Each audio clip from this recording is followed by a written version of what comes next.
അനുപമേ അഴകേ അല്ലിക്കുടങ്ങളിൽ അമൃതുമായി നിൽക്കും അജന്താശിൽ.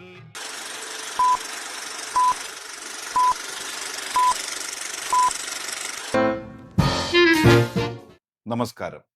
ചിത്രകൂടത്തിലേക്ക് സ്വാഗതം. അധ്വാനവും പള്ളിമണികളും ഇടകലർന്ന ഒരു കുടിയേറ്റ ഗ്രാമം ഒന്ന് സങ്കല്പിക്കും. അവിടെ വേണം അരനാഴിക നേരം എന്ന സിനിമ കാണാനും ചർച്ച ചെയ്യാനും. മഞ്ഞുമൂടിയ മരങ്ങളും പള്ളികളുടെ മണിയൊച്ചയും സങ്കീർണമായ ജീവിതങ്ങളും നിറഞ്ഞ ഒരു ലോകം. 1970 ഒരു ക്രിസ്തുമസ് ദിനത്തിലാണ് അരനാഴിക നേരം പുറത്തിറങ്ങിയത്. പാറപ്പുറത്തിന്റെ നോവലിനെ അടിസ്ഥാനമാക്കി KS സേതുമാധവനാണ് ഈ ബ്ലാക്ക് ആൻഡ് വൈറ്റ് ക്ലാസിക് സംവിധാനം ചെയ്തത്.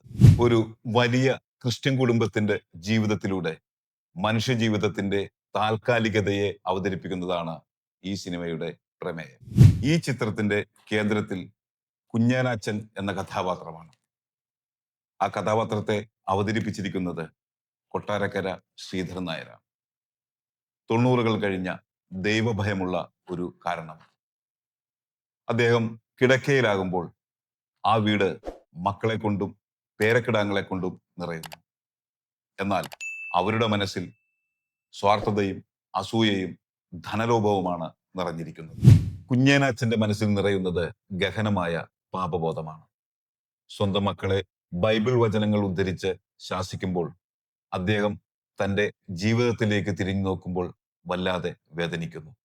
പ്രത്യേകിച്ച് സ്വന്തം മരുമകൾ ദീനാമയോടുള്ള പ്രത്യേക പരിഗണനയും ഒരു കുടുംബനാഥൻ എന്ന നിലയിലുള്ള തൻ്റെ പാളിച്ചകളും അയാളുടെ ആത്മാവിനെ വേട്ടയാടുന്നു. പേര് സൂചിപ്പിക്കുന്ന പോലെ അരനാഴിക നേരം കൊണ്ട് മരണം സംഭവിക്കുമെന്ന് വിശ്വസിക്കുന്ന അല്ലെങ്കിൽ പ്രതീക്ഷിക്കുന്ന ആളാണ് കുഞ്ഞാനാച്ചൻ.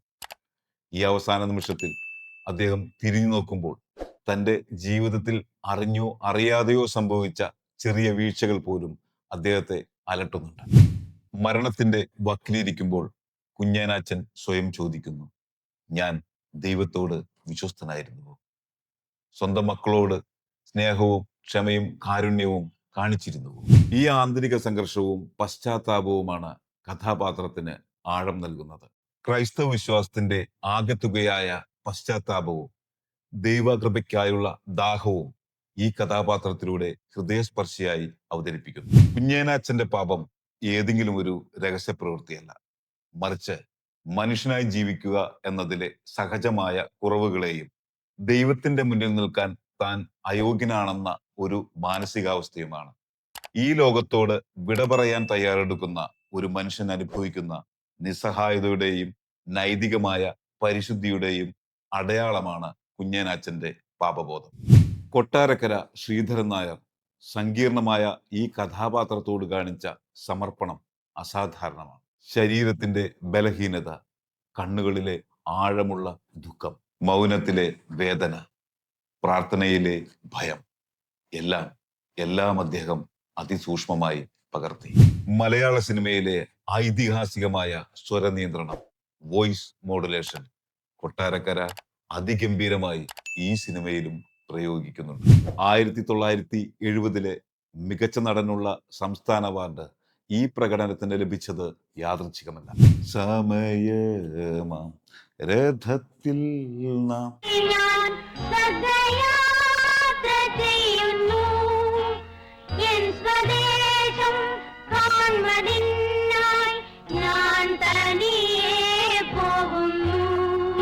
ഈ സിനിമയിലെ ഗാനങ്ങൾ വിഷാദഭാവത്തിന് ആഴങ്ങൾ നൽകുന്നു.